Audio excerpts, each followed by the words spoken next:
I think they appreciate it. They were throwing it back. Well, they thought it was a curse. Would you like me to show them how the sign of the curse works? Sign of the curse? Completely different. How does it go? No, not at you people out there in the audience, but this is the difference. Aim it toward Red China, would you? This is the sign of the horn. A curse sign, the two fingers extended. This way, spread apart for sort of shotgun blast, you know. I always all over. figured if I ever met the devil, it'd have dirty fingernails. Go on. No, they're not. Yes, they are. Where? Dirty fingernails. Well, that's because I've been fooling around with your equipment. Never mind. Don't blame it on the studio. Go on with it. All right. So that's the sign of the horn, and then what happens? Is that it? Well, there are other ones, too. Yeah, what are the other ones? The other ones, one of them's the pox sign. That's 3 fingers extended. A pox on you? A pox on you. During the Middle Ages, this was... Yeah. Oh, yeah.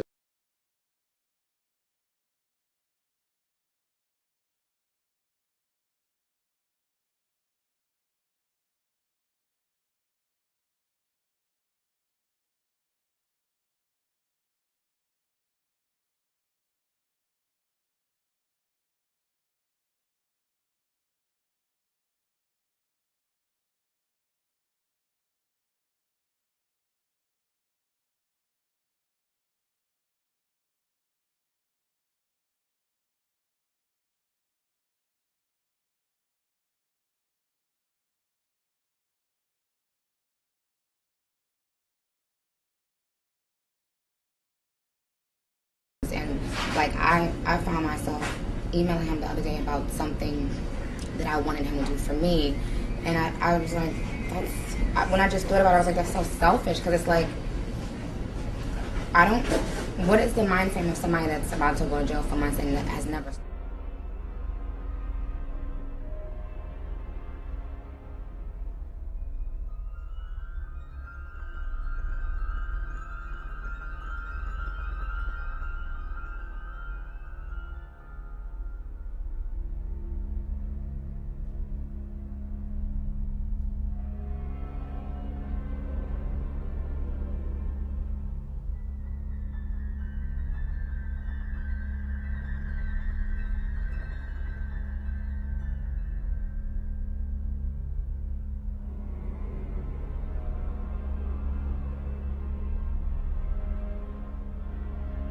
Because there's a bunch of devil worshipers in Hollywood. And there's a lot of black folks too.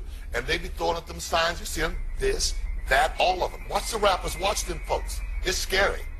It's very scary. That devil is real. Well, what is this? Oh, the devil in this mess, yeah. Because I closed this up. I thought this was rock on. Be careful. No, the goat, be careful.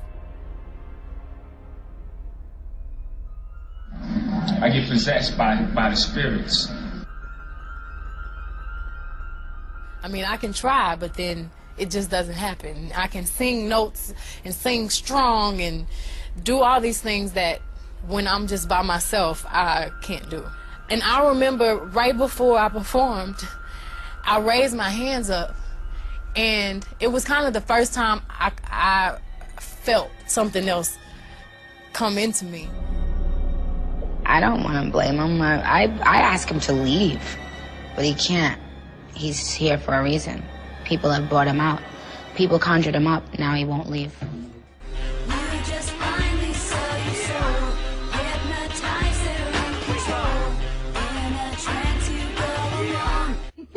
Why is your hand over your eyes? Because I'm a devil worshiper. We're talking about. It's a little bit off subject, but the same kind of principle.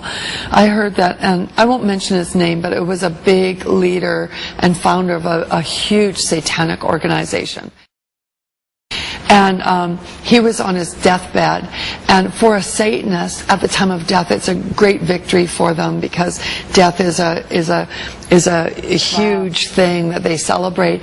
And he was getting ready to die and pass on his powers and that. And on his deathbed, he must have got some revelation or an angelic appearance or something, and he went into shock and he said, "Oh my. Oh my, what have I done?" He said, "There's something very wrong. There's something very wrong. There's something very wrong." Wow. And his whole life had been spent propagating these satanic beliefs, getting everyone to believe, establishing official organizations for Satanism. And then at the end of his life, he gets this light that comes to him, and everything that he'd built, he realized was wrong. Or is a decision been made? The decision is like this close to being made. Yeah. Does it mean I should give up? You should give up and yeah, go. You go for the exclusive, you mean? No.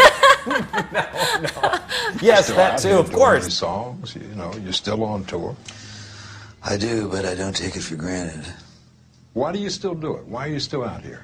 Well, it goes back to the destiny thing. I mean, I made a bargain with it, you know, a long time ago, and I'm holding up my hand. What was your bargain? To get where I am now. Should I ask who you made the bargain with? with the chief commander. On this earth? And on this earth, and then in a world we can't see. Bob Dylan has You're doing really well now, but didn't you release a CD like almost 10 years ago? Yeah, I mean, I released a gospel record when I was 15 because I grew up in, a household where all I ever did was listen to gospel music, and my parents are both traveling ministers, and so I kind of sang about, what was going on in my life at 15, and that's how I got introduced to the music industry. I swear I wanted to be like the Amy Grant of music, yeah, but it didn't work out, and so I sold my soul to the devil. Let's be honest. I like to have fun, but also, before Jersey Shore, no one believes this when I say it, but I was a freaking, shy girl. I was very shy. That's funny that I say it now, but I was really shy. I was scared to even, go to the doctors. So, anywho, so yeah, I was going to school to be a vet tech, and I was into my studies, getting good grades, and you know what screwed it all up? Was this one guy. He broke my heart, and I was like, cool, thanks. I was like, now I have to do something pretty ridiculous and insane with my life, so why not sell my soul and go on Jersey Shore? That's what I did. And you know what?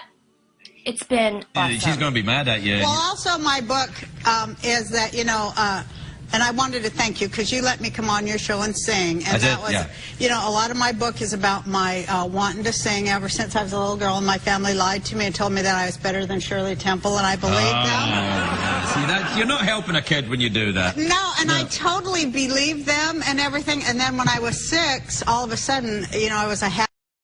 They started to tell my younger cousin that she was the real singer? Yeah, and it really upset me, so I summoned Satan, and I write about how I made it. Where do you summon Satan? It's in the chapter called Eat, Pray, Love, Conjure Satan. And when I was 12 years old, I signed a deal with Satan in my room, and I was to... CBS doesn't condone this. Wait a minute. Because I wanted to get famous no matter what, and, then I forgot that I had this deal with Satan and everything, and then I got really famous, and then one day I, had this tragic singing accident at yes, I remember that, yeah. And I realized then that Satan was coming for my soul, so, yeah, he wanted me to pay up, so... About that, and how at the end I invite Satan to dinner at Spago. And you should. He's there most nights, but you should. But wait, and I ask him to, give me a refinance on my soul thing, and so that works out. It has a happy ending. Oh, so you and Satan are good then. Yeah, Satan, I have to say it's really cool because I totally... Satan is not cool. You can't say that on CBS. I didn't say that. I said I lure him in, see? Oh, and then you have a fiddle competition. That's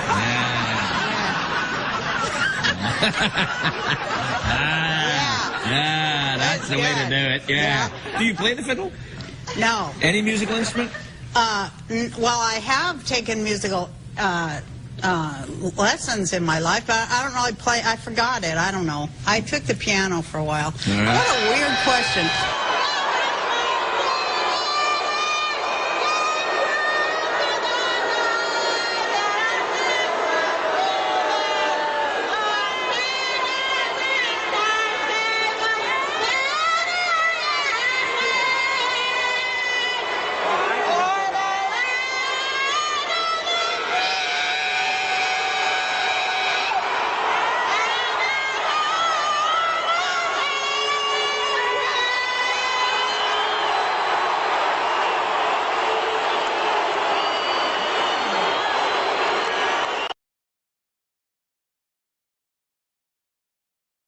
In that chair, we talked about Blue Streak. I love that dude. He played a role in your life, I believe. How do you feel about him as a person, as an artist? Martin Lawrence is the guy that showed everybody you can make it from D.C. to Hollywood.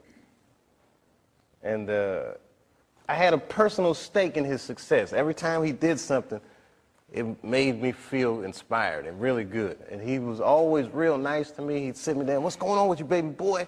What? We'd talk about comedy, whatever."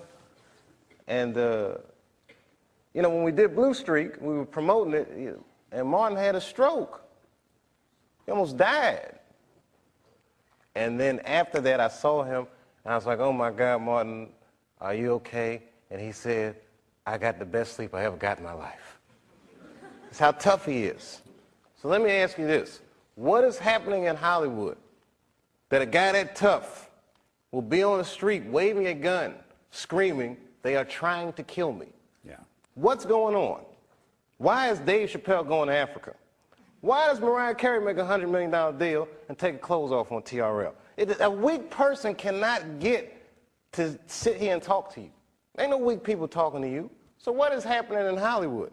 Nobody knows. The worst thing to call somebody is crazy, is dismissive. I don't understand this person, so they're crazy. That's bullshit. These people are not crazy. They're strong people. Maybe the environment is a little sick.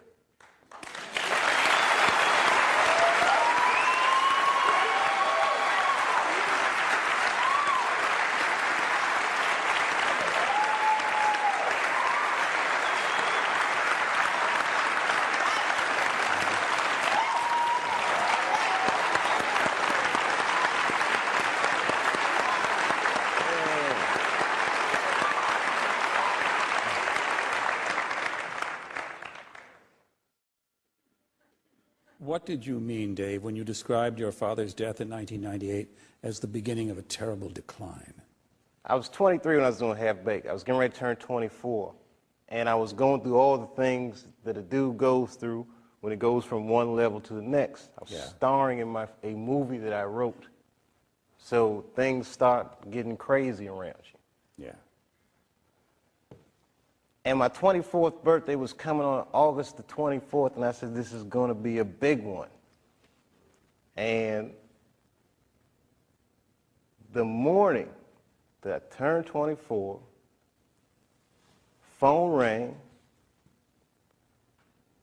and my sister was like, Dad had a stroke.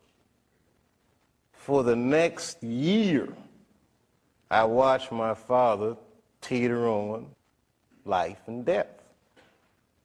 And it was just all this stuff, man. Like Dad was dying, the Half-Baked didn't come out the way I wanted it to come out. I was real upset about that. Because it was a real cool script, and then I saw it, I was like, hey, man, you made a weed movie for kids. And it wasn't for kids, the script, you know. It was all these things, so much pressure. Africa. Then I was in Ohio. I get a call on my cell phone from Hollywood. I'm like, hello, Hollywood. They're like, hello, Dave. They're like, that pilot you did for Fox, looks like they want to pick it up. We need you to come out because they want to meet with you. And I was like, well, listen, I can't really come out right now. Got a real bad situation at home. Can we talk about this on the phone? No, they would rather meet with you in person. But you know, like the whore that they turned us into, I jumped on that plane and left my father's bedside, which I regret to this day, and I went out and I sat with these people in this room, and if you can imagine a large circle of people, and I was 12 o'clock, the black dude. Yeah, Dave, we really liked the show, but the pilot episode was about me getting booed off stage at the Apollo. They go, you know, but what are we going to do about it? I mean, there's not really any white people in it. I said, well, it's about the Apollo. It's not really white. Well, you know, we were thinking about the girl on the show. We didn't think she was that funny, not that good looking. I think we should recast her, maybe. And they started using terms like universal appeal. Basically saying they want me to recast a girl with a white woman. I said, yeah, I don't think I can do this, and I quit. On the cover of Variety, Chappelle pulls the race card. The race card. And I get calls from Newsweek, 60 Minutes. Everybody, we want your story. Now I'm scared to death. I'm like Rosa Parks or something. I'm like, I'm not ready for this. I was just venting a little bit. And then, a few months later, Dad dies. And that's hard for a young dude in his life. That's a real tough loss. I was there when he died. And he went from being my father to what are we going to do with the body? Within moments, it was over. And I'm going through all this stuff, and this is the guy I would usually talk to, right? Dead. And I got to figure this out for myself. I don't want to figure this out for myself. You know, I was beat down. I wasn't living right. You know what I mean? Like, the weed thing was just a bad habit at this point. And you know what I mean? All these, you know, chicken head girls you mess with when it comes with the territory. I'm just being real. Just being real. Just wasn't living right, man. I didn't feel good. And the stand-up stuff was just some angry stuff. It was just like I was kind of bottoming out. But when my dad died, because I've been commuting back and forth to Ohio so much, that's when I bought the farm, which I called the Hollywood farm. Did you stay in Yellow Springs for a while? I live there to this day. I live there to this day. I'm raising my kids there.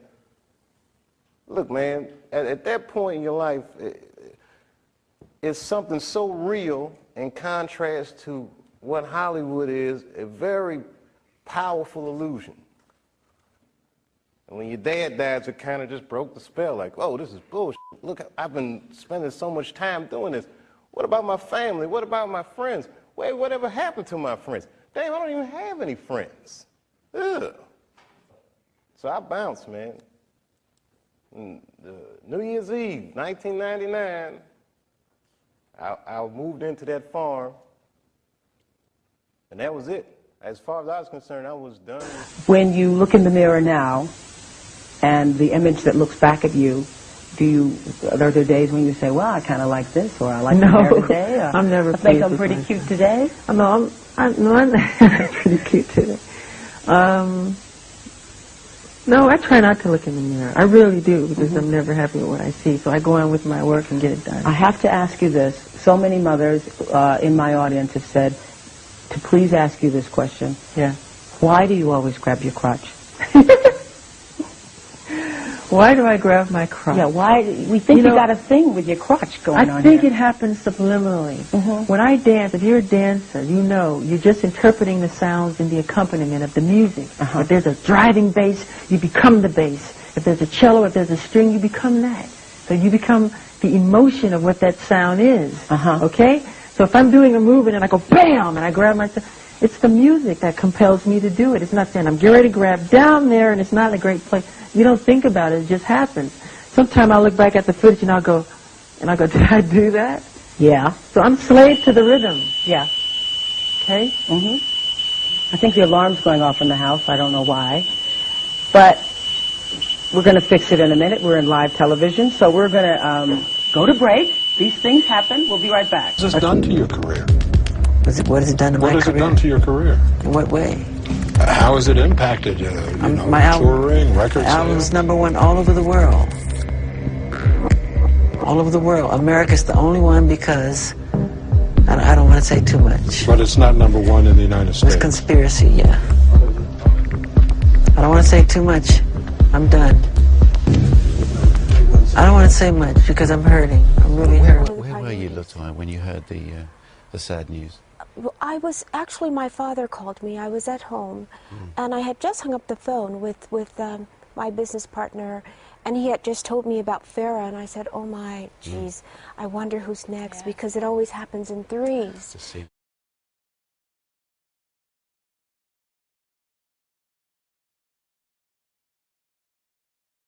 People controlled him. They controlled him. They did what they wanted, and it was very difficult for him to say no, no, no. You must have seen this happening. Was there anything that you could do or say to Michael to change that situation? It's very, very difficult because in situations such as that one, we've tried so many times to intervene. And it's not always that easy because they keep everybody at bay. They keep everyone away, actually. Everyone. How did they do that? By controlling.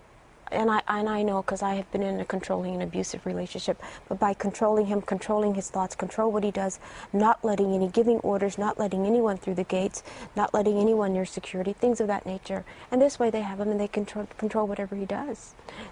The phones, no phones in the house. You suspect foul play.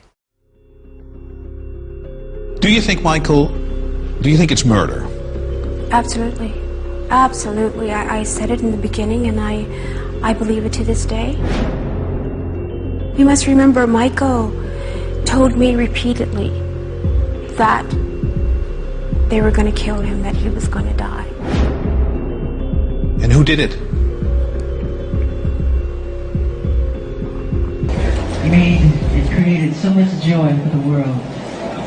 And the system, meaning the record companies, totally took advantage of it. But this is very important, what we're fighting for.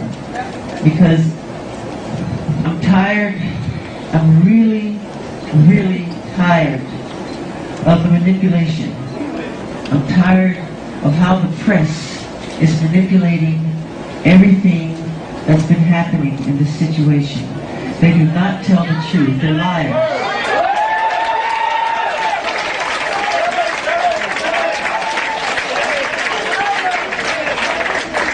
And they manipulate our history books. The history books are not true. It's a lie. The history books are lying. You need to know that. You must know that. All the forms of popular music, from jazz to hip hop to bebop to soul, you know, to you talk about the different dances, from the cakewalk to the jitterbug to the Charleston to break dancing. All these are forms of black dancing. The minute it became the all-time best-selling albums in history in the Guinness Book of World Records, overnight they called me a freak. They called me a homosexual. They called me a child molester. They said I tried to bleach my skin. They made everything to turn the public against me. This is all complete conspiracy. You have to know that. You know, it's time. I love you more. It's time for a change. And let's not leave this building and forget what has been said. Put it into your heart. Put it into your subconscious mind. And let's do something about it. We have to. We have to. Because it's been a long, long time coming. And a change has got to come.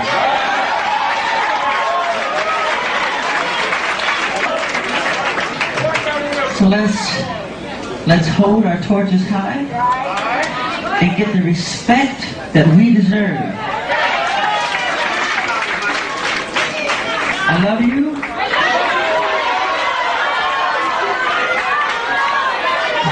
I love you.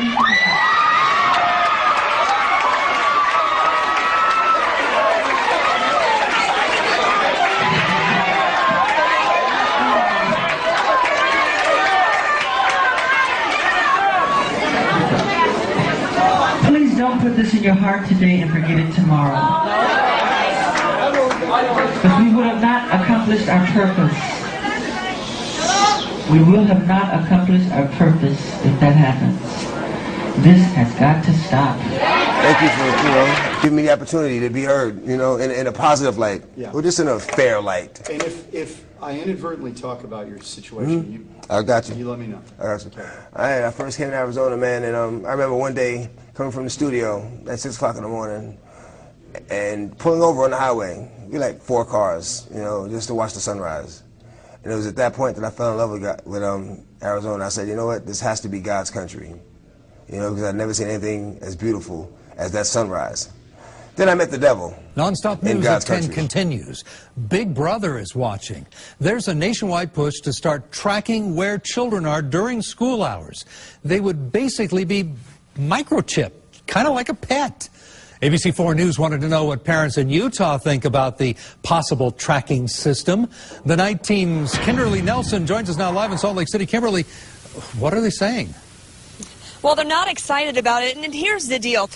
Students who play hooky cost school districts money. So to recoup some of that money, they're taking those drastic steps, as you just mentioned. But parents we spoke with are outraged about what this could mean for our future. You may use it to get into secured buildings. And it's already embedded into most of your credit cards, being scanned every time you swipe. The technology is known as Radio Frequency Identification System, and it's soon going to be used at some schools across the country to track students' whereabouts.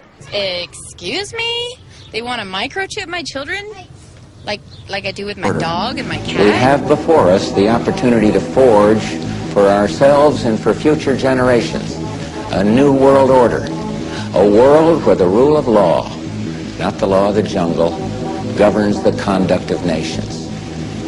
When we are successful, and we will be, we have a real chance at this new world order, an order in which a credible United Nations can use its peacekeeping role to fulfill the promise and vision of the UN's founders. You better come back. We don't want your new world order, you know? Leave Chile right now. Leave Chile. You are not... You're killing a lot of people! You're killing a lot of people! Leave here! Leave Chile right now! Leave Chile! Leave Chile! We don't want your world government! Leave Chile right now! Leave Chile, okay? Leave Chile! Your family is the most disgusting in the world, you know? Leave here! Leave! Leave! You also, you're a traitor to Chile! Mr. Agustino, you're a traitor to Chile, okay? You're a traitor to Chile! What you're doing right now, okay? Okay? Okay? You know everything. You know everything. You're participating with him. You're participating with him in this. Your world government will fail, okay? It will fail! Your world government will fail! Will fail! Will fail! You know it! Leave Chile right now! We don't want you here! We don't want your disgusting thing here! Leave Chile now! I was wondering why I never heard about all these Supreme Court decisions in the media. So I really wanted the IRS's point of view, because to get the true story, it was imperative I hear both sides. I kept wishing Anthony Burke would call me back. He seemed like an honest man. I then proceeded to call my message machine. Hi, this message is for Aaron Russo. This is Anthony Burke at the Internal Revenue Service. Let me suggest some people that you might want to think about talking to. One would be Don Alexander, who's a former commissioner who's here in town in Washington. Another would be Sheldon Cohen, who is both a former commissioner and former chief counsel. All those guys, I think, can answer your question about, where in the tax law it says that you have to pay taxes. Wow, good news, I thought. So I called Sheldon Cohen because he used to be the IRS commissioner. He wrote the tax code, and he was also general counsel to the IRS. He is a true expert, and I couldn't find a better person to answer my questions. He graciously agreed to my interview. The reason I'm doing this documentary is because there are many people in America today who believe that there's no law that requires them to pay an income tax or file a 1040. And there are many people going to jail for it, fighting over it. The Internal Revenue Code is authorized by the 16th Amendment. I think it should be clarified. I think government should be transparent to the people. Why doesn't the IRS commissioner sit down with them and just explain it in clear English? Why? I don't think they really care. They don't think. I think they're just playing word games. You don't think they're sincere people? No, I don't think they're sincere people. What does voluntary compliance mean? And why does the IRS code say it's voluntary to comply, not mandatory? That's a word euphemism we use. We use voluntary compliance when we talk about traffic signals. Most people, at 2 o'clock in the morning, do you stop at a red light? Yeah. Is there a cop there? Well, sometimes I don't. Well, I do, and most of us do. Most of us do. Right. But that's voluntary compliance. That was a complete perversion of logic. Traffic laws state that it is mandatory to stop at a red light. The IRS code says it's voluntary to comply. Mandatory and voluntary are the complete opposite of each other. Yet he wants us to believe that they mean the same thing.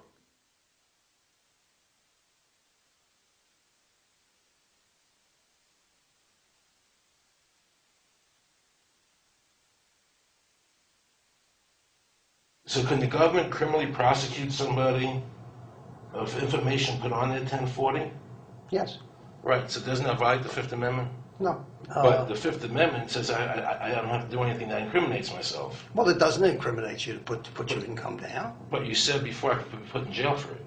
The commissioner wants us to believe that although the IRS demands that you fill out the 1040 and you can go to jail for it, that they are not violating your Fifth Amendment rights of self-incrimination. That is absurd. Isn't it true that the word income is not defined anywhere in the Internal Revenue Code?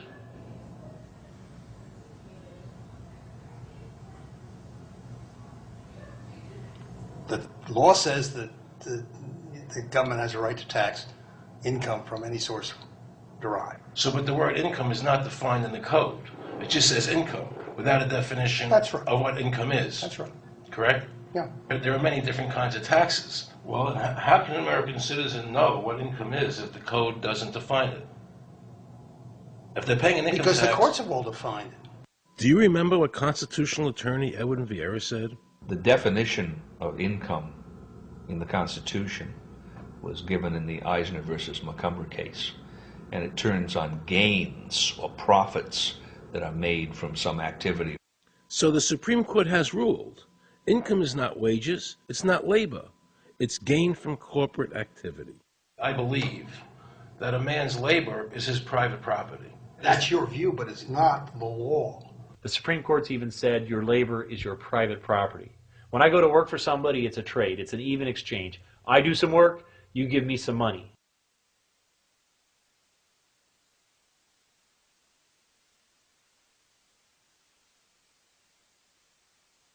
In 1916, we had the Bruce-Shaber case and the Stanton case.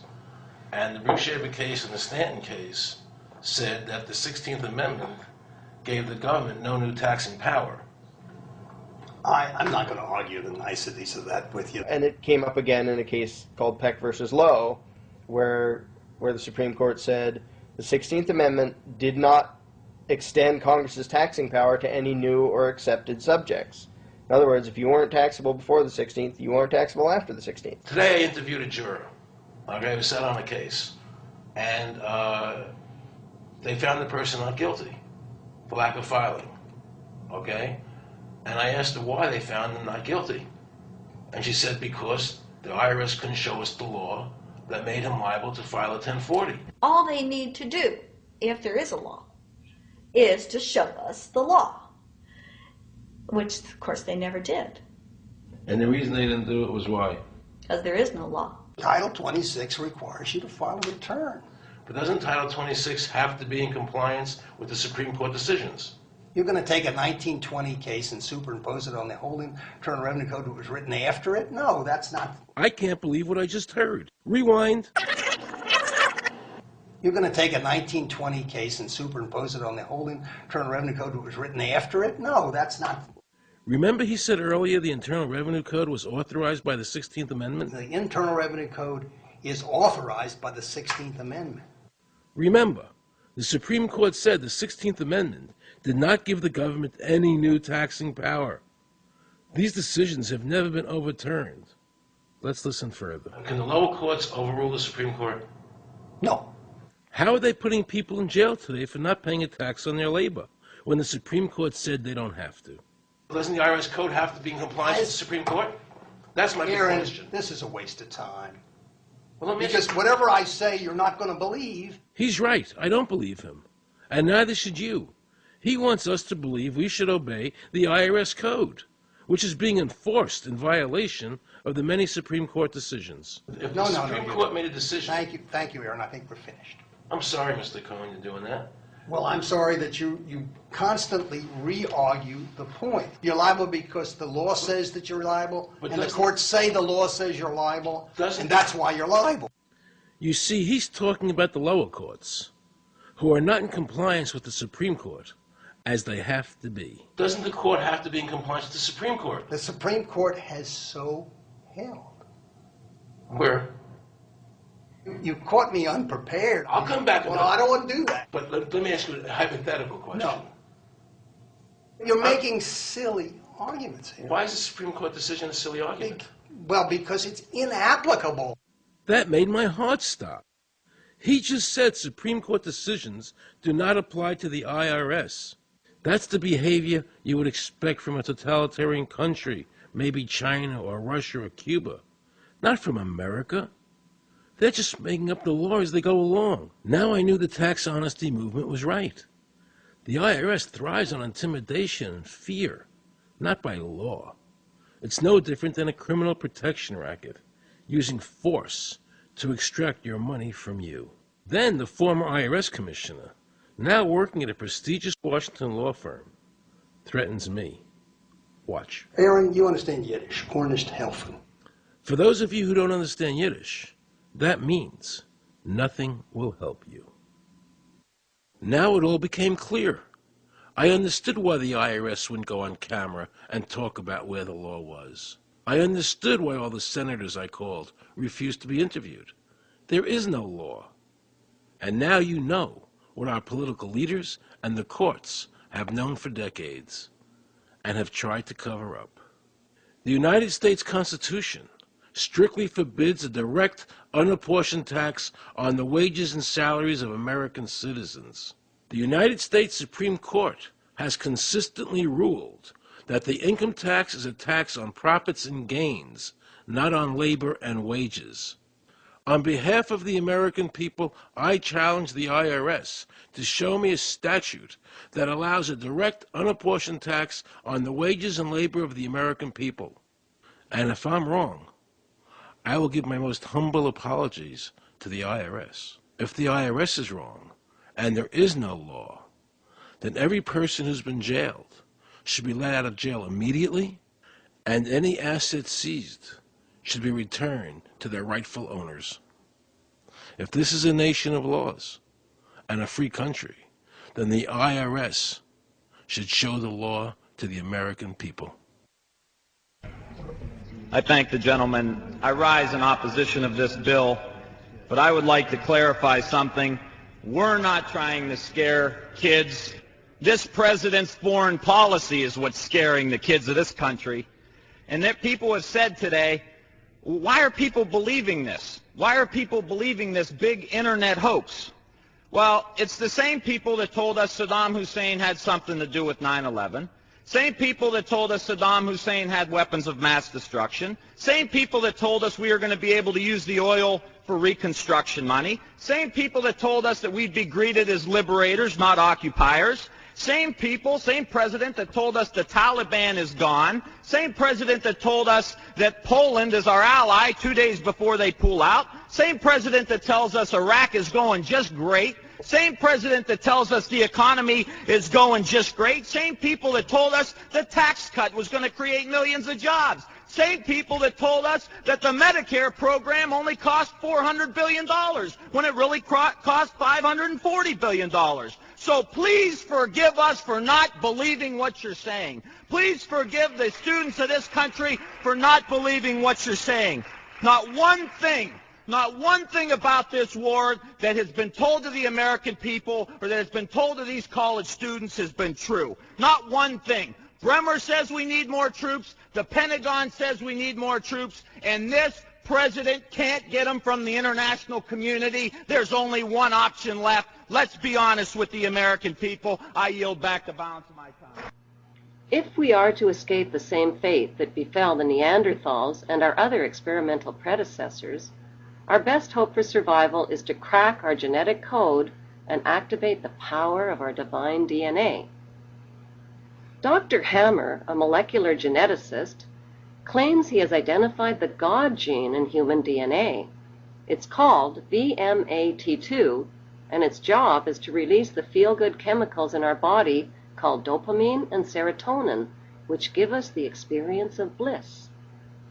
VMAT2 is the DNA gene of our pineal gland. What's the pineal gland? It's a gland about the size of a raisin located between our eyebrows and directly behind our eyes, right smack in the middle of our cranium. It's called a pineal gland because it resembles a tiny pine cone.